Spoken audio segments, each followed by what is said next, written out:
बिस्मिल्लाहिर्रहमानिर्रहीम। अस्सलाम वालेकुम बच्चों, कैसे हैं आप? उम्मीद करती हूँ आप सब खैर खैरियत से होंगे। फाइनली हमारा चैप्टर नंबर 1 कंप्लीट हो गया है। उम्मीद है आपको तमाम एक्सरसाइज के तमाम क्वेश्चन बहुत अच्छे से समझ आ गई होगी, जिनकी आप डेली बहुत अच्छे से प्रैक्टिस भी कर रहे होंगे। बच्चों, आज हम रिव्यू एक्सरसाइज उसी चैप्टर की करने जा रहे हैं, जिसका क्वेश्चन नंबर 1 आज हम करेंगे, जो कि है एमसीक्यूज। एमसीक्यूज आपको पता है ऑब्जेक्टिव पॉइंट ऑफ व्यू से बहुत इंपॉर्टेंट होते हैं। हमारा 30% पेपर तो एमसीक्यूज में से ही बन जाता है। ठीक है, शॉर्ट कर ले, लॉन्ग कर ले, लॉन्ग तो छोड़ दें, अभी एमसीक्यूज की बात हो रही है। तो स्टार्ट करते हैं। सबसे पहले हमारा पहला एमसीक्यूज है 1 स्क्वायर रूट ऑफ 7 इज। हमारे पास 4 ऑप्शंस दे दी गई हैं, हमने बताना है कि इनमें से कौन से करेक्ट आंसर है। तो स्क्वायर रूट ऑफ 7 को अगर आप गौर करें तो बच्चों ये किसी का परफेक्ट स्क्वायर नहीं बन रहा, ये परफेक्ट स्क्वायर नहीं है। 7 एक और नंबर है जो किसी का भी परफेक्ट स्क्वायर नहीं है। तो इंटीजर है, रेशनल नंबर है, बिल्कुल भी नहीं। नेचुरल नंबर है, नेचुरल नंबर भी नहीं है। तो ये हमारे पास ऑप्शन सी बचती है, जो कि हमारे पास स्क्वायर रूट ऑफ 7 के लिए आती है। ठीक है, इसी तरह पार्ट 2 की तरफ चले जाए तो pi and e are natural numbers है, नहीं। Pi and e natural numbers भी नहीं है, इंटीजर्स भी नहीं है, रैशनल नंबर भी नहीं है। अगर आप लोग गौर से याद करें तो स्टार्टिंग की जो एक्सरसाइजेस हमने की थी उसके अंदर मैंने आपको बताया था, ये देखें, पाई की वैल्यू होती है 3.14 समथिंग। ये नॉन टर्मिनेटिंग डेसिमल है और रिकरिंग तो नहीं है, जो रिपीट नहीं हो रहा। ई की वैल्यू भी इसी तरह ही है। ठीक है, तो ये हमारे पास इर्रेशनल नंबर में आता है। तो हमारे पास ऑप्शन इर्रेशनल की डी ऑप्शन बन रही है, जो कि करेक्ट है। इसी तरह if n is not a perfect square, n एक परफेक्ट स्क्वायर नहीं है, कोई भी नंबर है मतलब परफेक्ट स्क्वायर जो नहीं है, then n square root of n is, मतलब अब पार्ट 1 की तरह जिस तरह हमने ये किया, ये भी परफेक्ट स्क्वायर नहीं था। और इसी तरह अगर ये वाला ले लें तो बच्चों परफेक्ट स्क्वायर अगर नहीं है तो 2 भी परफेक्ट स्क्वायर नहीं है, 3 भी नहीं है, 4 है, 5 भी नहीं है। कोई भी नंबर्स जो परफेक्ट स्क्वायर नहीं है, ठीक है, उनको अगर लेके चलें तो उस लिहाज से हमारे पास ये आंसर भी हमारे पास क्या होता है, डी ऑप्शन इर्रेशनल नंबर्स में आता है। ठीक है, क्योंकि इसका भी इर्रेशनल नंबर ही आया था कि परफेक्ट स्क्वायर नहीं था। तो यहाँ पे उन्होंने कह दिया nth रूट जो है, nth नंबर जो है वो भी परफेक्ट स्क्वायर नहीं है, तो वो कौन सा नंबर होगा।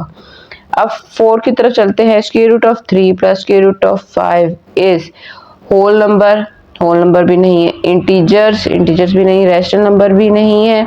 बच्चों ये भी परफेक्ट स्क्वायर नहीं है, ये भी परफेक्ट स्क्वायर नहीं है। अगर दो परफेक्ट स्क्वायर्स को आप जो इम्परफेक्ट स्क्वायर्स है उनको ऐड करें तो वो क्या होते हैं, वो भी इम्परफेक्ट ही रहेंगे, वो इरेशनल नंबर्स में ही आएंगे। ठीक है, for all x belongs to real numbers x is equal to x, ये प्रॉपर्टी के अकॉर्डिंग पूछा जा रहा है कि इसके अंदर रिफ्लेक्सिव प्रॉपर्टी होगी, ट्रांजिटिव प्रॉपर्टी होगी, सिमेट्रिक प्रॉपर्टी होगी, ट्राइकोटमी प्रॉपर्टी होगी। अगर आप लोगों ने बहुत अच्छे से प्रॉपर्टीज को कर लिया तो आपको इजीली समझ आ जाएगी कि एक चीज, एक कोई भी एक नंबर जो दूसरे के सेम आ जाए, इक्वल आ जाए, वही नंबर मतलब दूसरे के इक्वल आ जाए, 2 इक्वल टू 2 हो जाए, 5 इक्वल टू 5 हो जाए, same for all real numbers, वो कौन सी प्रॉपर्टी होती है, वो ट्रांसलेटिव रिफ्लेक्सिव प्रॉपर्टी होती है बच्चों। ठीक है, वो ट्रांजिटिव प्रॉपर्टी नहीं, वो रिफ्लेक्सिव होती है। मतलब मिरर इमेज आप कह रहे हैं ना, सेम टू सेम जो हम खुद होते हैं वही शीशे में हमें नजर आ रहा होता है।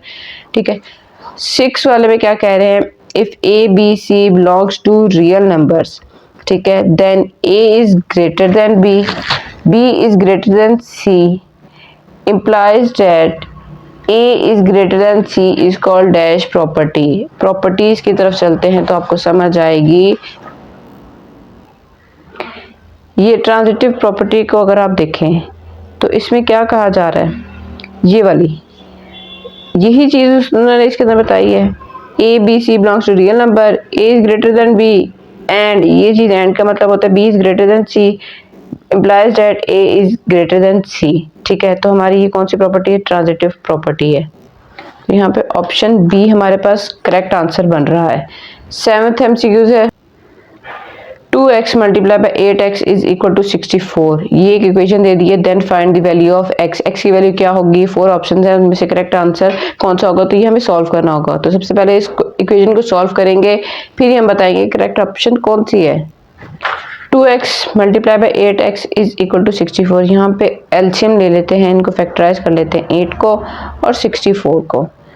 फिर ये हमारा क्वेश्चन सॉल्व होगा, 2 2s are 2 4s are 2 2s are 2 1s are 2 3 2s are 2 1 6 2 8s are 2 4 2 2 2 1। Simple factorisation है, मल्टीप्लिकेशन डिवीजन की है, आंसर आ गया। यहाँ पे 3 टाइम आ रहा है, 1 2 3 4 5 6 टाइम आ रहा है। 2 की पावर x मल्टीप्लाई बाय 2 की power 3x is equal to 2 की पावर 6।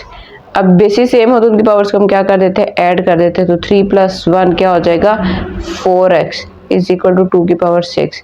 बच्चों लॉ ऑफ एक्सपोनेंट के अकॉर्डिंग अगर आपके पास बेसिस सेम हो तो हम उनकी पावर्स को एक दूसरे के इक्वल ले सकते हैं। तो यहाँ पे क्या हो जाएगा, 4x is equal to 6। x की वैल्यू फाइंड करने के लिए 4 को दूसरी तरफ ले जाएंगे और इनकी कटिंग कर लेंगे। 2 के टेबल पर 3 2s are, तो हमारे पास x की वैल्यू क्या आ गई है, 3/2।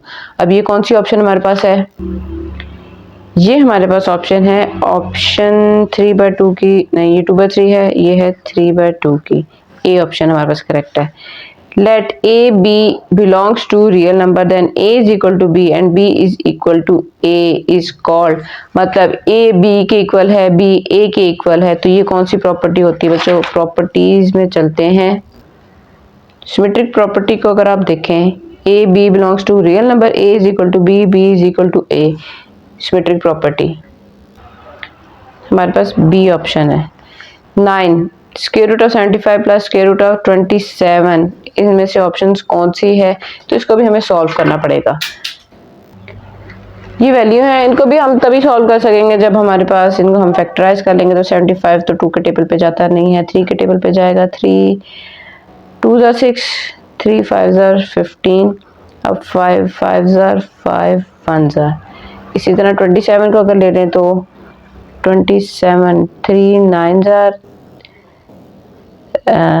27, 3 3s are 3 1s are, ठीक है। तो यहाँ पे क्या लिख देंगे हम, 3 मल्टीप्लाई बाय 5 का स्क्वायर प्लस 3 का क्यूब, ठीक है। तो अब यहाँ पे क्या हो जाएगा कि हम इसको इस तरह लिख सकते हैं, 3 मल्टीप्लाई बाय 5 का स्क्वायर प्लस 3 मल्टीप्लाई बाय 3 का स्क्वायर। बेसिस सेम और उनकी पावर्स क्या हो जाती हैं, ऐड हो जाती हैं। तो ये स्क्वायर इस स्क्वायर के रूट के साथ कट गया, ये स्क्वायर इस स्क्वायर रूट के साथ कट गया। तो ये क्या हो जाएगा, 5 स्क्वायर रूट ऑफ 3 प्लस 3 पहले आ गया स्क्वायर रूट ऑफ 3। अब देखें दोनों में स्क्वायर रूट ऑफ 3 कॉमन आ रहा है, अगर इनको कॉमन ले लें तो हमारे पास 5 + 3 रह जाता है।